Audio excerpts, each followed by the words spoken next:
Yes, guys, what's going on? Welcome to our channel and welcome to episode number 36 of our EAFC 26 career mode. Now with Coventry City currently sitting in 9th, and after that last minute defeat against Bristol City at the end of the last episode, we are starting this episode against Preston, sitting in 18th currently Preston, and we are making a few changes in this one. Charles, the young centre-back, coming in to that centre-back role alongside Kitchen, and we have got 3 games coming up in this episode, and all 3 of them are sitting fairly low down the table, so obviously looking to get a good episode out here, looking to get potentially 3 wins out of this one, and hopefully push us more towards those playoff places where we want to end this season. But like I say, the first game is at home at the CBS Arena, and it is against Preston, and it is ourselves who do get off to the better of the starts. It's Hadji Wright who picks the ball up here, plays into Matt Grimes on that right hand side, plays into the right back Van Uwick, who's come into the centre a little bit. Grimes sees a really good run down that right hand side from Van Uwick, and it's Jack Rodoni, the attacking midfielder, who does get the opening goal for us just 4 minutes into this game, and a brilliant start from Coventry and a great move from us. Good play from Grimes, good play from Van Uwick, and a good finish from Jack Rodoni in the end as well. But Preston did come back,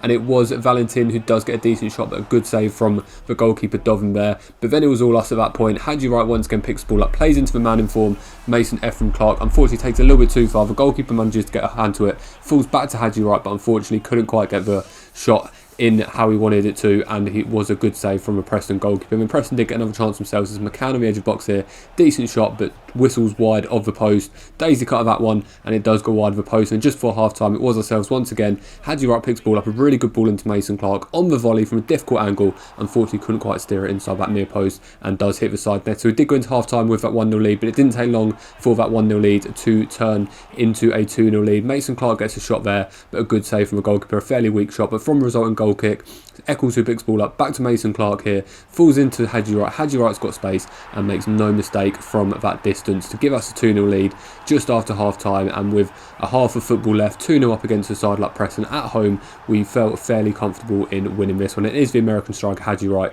who does get that one, and then it's us again. It's Hadji Wright once again, this time down this left hand side, looks to cut inside from a defender, gets the ball onto his right foot, gets a shot away, but a good save from Iverson in the Preston goal to keep the scores at 2-0. Preston did get their opportunities for us. Valentin once again down his right hand side, manages to beat the youngster Charles, gets a decent shot away, tries to catch Dovin out, but fortunately for us the goalkeeper was alert and did manage to stop that one at the near post. And then ourselves once again attacking down his left hand side, Mason Clark flicks it in, Hadji Wright the header once again, but unfortunately just wide of a post and couldn't get his second goal of the game, so he was going to have to wait for that one. But we carried on attacking. Sakamoto picks the ball up on the right hand side here, he's got options, decides to play it to Mason Clark. Unfortunately he hits the post, his follow up shot wasn't quite the power he wanted on it, and it was a good save from goalkeeper. It eventually falls to Van Uwick in the middle of the pitch, obviously the right back in the middle of the pitch, gets a really good shot away to be fair, but unfortunately couldn't get it on target, and it did go behind for a goal kick. Couple of substitutes at 2-0 up with just 10 minutes left in this one, just to freshen things up. As always, or as I've said before, we are obviously new to this team, so we obviously do want to test out some different players here and there when we can, and 2-0 up against Preston felt like the perfect time to do that, and we did manage to get a third fairly soon after that. Mason Clark, some really good play down that left hand side, good couple of step overs, decent shot, but once again a good save from Preston goalkeeper. We do make a final change of the game with Hadji Wright, the goal scorer, coming off for Ellis Sims to come on. Obviously he did score in the last episode after coming on as a sub, and hopefully he can do the same thing here. But we do get the corner, it's Torp who's going to swing it in, falls towards Kitchen. Unfortunately he couldn't quite win the header. Van Uwick eventually gets the ball, falls back out to Torp, falls to Thomas Santi, good shot from Thomas Santi, but unfortunately fairly in the middle of a goal, and it does get held out by the goalkeeper. So we do win that one 2-0, and we do go straight into the second game of the episode, and it is against bottom of the league in Reading. The same starting lineup in this one. Obviously we got a good performance in that one, a clean sheet as well as the 3 points, and we wanted to keep that momentum swinging. And like I say, against bottom of the league, Reading, currently sitting in 24th, a caretaker manager in charge, this should be a game which we should be winning, and anything less than 3 points will be disappointing for us. We are at home once again at the CBS Arena, and it is Reading to kick us off, and it's us who get a better start once again. Just a couple of minutes in, we scored after 3 minutes in the last game, and Grimes picks the ball up here again, falls back to Eccles. Eccles plays back into Grimes. Grimes sees an opening, gets a decent shot away with that left foot of his, but a good save from Joel Pereira in the Reading goal to keep the scores at 0-0 early on. And then from a resulting corner, it's Jack Rodoni, the man who scored the opener in the last game, flicks ball in, Hadji Wright couldn't quite get the header, falls back to Kitchen, plays it back out to Rodoni, plays the ball into Muheim, the left back.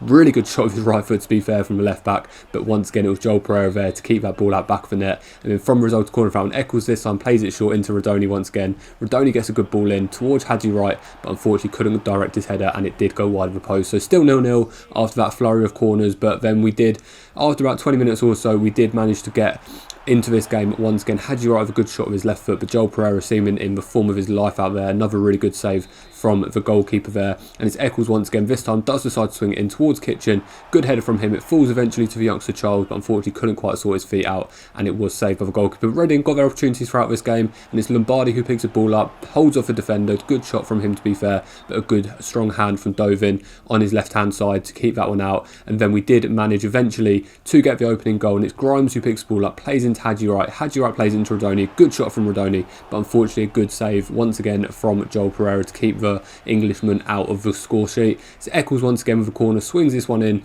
towards the youngster Charles. Once again, good header this time, but unfortunately straight down the keeper's throat and away from danger. So 0-0 going into half time, but straight into the second half. We wanted to obviously start this half off as well as possible. We scored an early goal in the second half in the last game, and we wanted to do exactly that in this game. It's Grimes who picks the ball up, plays it into Muheim. We start playing the ball down the left hand side. It falls back inside to Rodoni, back into Grimes. Hadji Wright picks the ball up. Sakamoto's making a really good run around back of the defender. He's got options in the middle, decides to go for it himself, and he does manage to get it in off the underside of the post, and Sakamoto does give us a 1-0 lead just 2 minutes into the second half. Some really good play throughout from that kickoff from half time, and a really good goal from Sakamoto. He had options, but he was confident in himself, and he did manage to get the goal. But unfortunately it didn't take Reading long to get the equaliser. We have been on top pretty much all this game, but Reading took advantage of the opportunity that they had, and a really good finish there from Saki to get that goal. But then it was all us really, to be fair. Obviously at 1-1 we were hoping obviously we could win this game, and Rodoni gets through, absolutely for a goal, no one around him, and he makes no mistake with the finish past Joel Pereira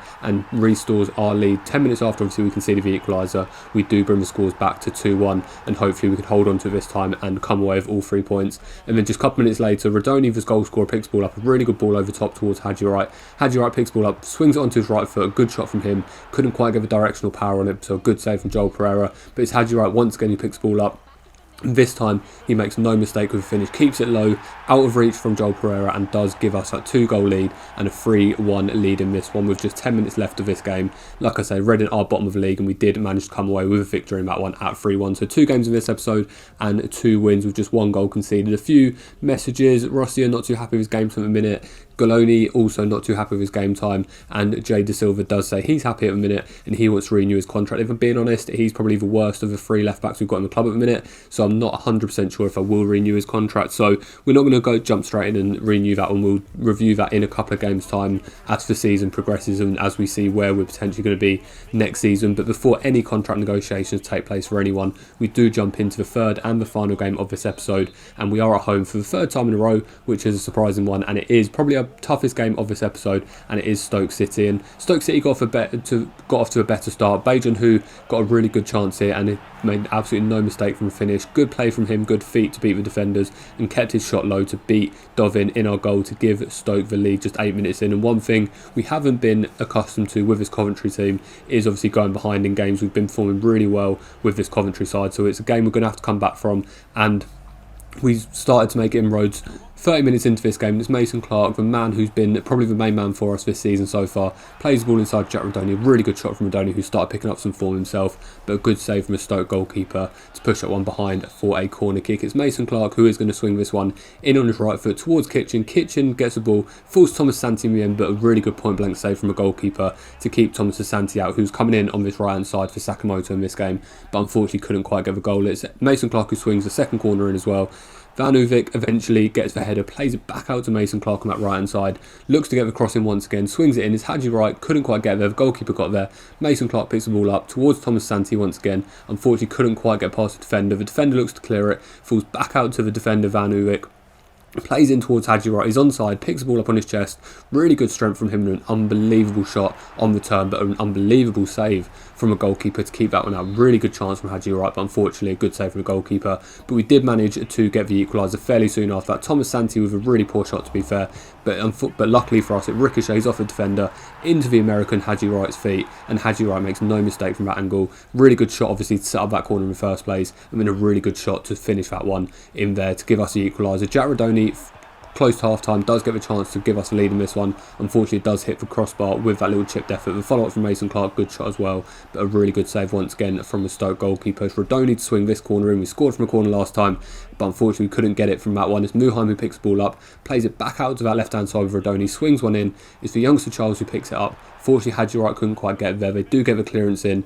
Grimes picks the ball up on the halfway line, swings it into Rodoni. Rodoni plays into Mason Clark, another full volley, and really nice shot to be fair from Mason Clark on his weaker left foot, but a decent fingertip save from the goalkeeper. And then just before half time, it's Stoke who get another opportunity. It's Cisse who plays it in, and a good shot from the attacker, but once again a good save from Dovin to keep the scores level going into half time. And then in the second half, it is Stoke who do get the best chance of the second half, shall I say, and it's Cisse, makes no mistake from that range, plays it into the near post, past Dovin, and does give Stoke the lead once again in this game. Lamine Cisse to give Stoke the 2-1 lead. So we'll have to come back from this one once again, but we were playing well despite being down in this one. We were playing well, so we were confident we could do it. Rodoni gets the first chance, really good shot of his left foot from the edge of the box, but unfortunately just rattled the post on that one. Stoke continue to attack though. Rigo with some really good feet here to beat the defenders, gets a good pass in, and Cisse gets the shot away, but fortunately Dovin, good reactions from him to keep that ball out. And then once again it's Stoke. Bajan who picks the ball up, plays into the goal scorer Cisse, really good opportunity, but a good point blank save from Dovin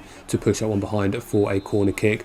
Defending the corner, we had the chance. Suare plays the ball in towards Low, but we do manage to get the header out. Hadji Wright manages to beat the defender with that flick off his chest. He's got one man in front of him, a couple of men next to him, but Hadji Wright's in a confident mood. Obviously, he's been in good goal scoring form. He decides to play out Thomas Asante. Thomas Asante sees F from Mason Clark in the middle, flicks it across, and Mason Clark from that distance, 2 yards out, will make no mistake with that header and does give us the equaliser just 5 minutes before the end to make the scores at 2-2 and mean that we are looking like we will potentially get a point from this game as a very minimum. That is how the game ended. We got a message after the game from Vivian Charles, the young centre-back, to say he's happy with his game time, but a good point on the against Stoke in that one. So unbeaten in this episode, and you can see now we are 1 place off the playoffs in 7th place and just 2 points off Birmingham City and Sheffield United, so we can definitely make a charge for these playoffs as the season draws to a close. That is going to bring this episode to a close.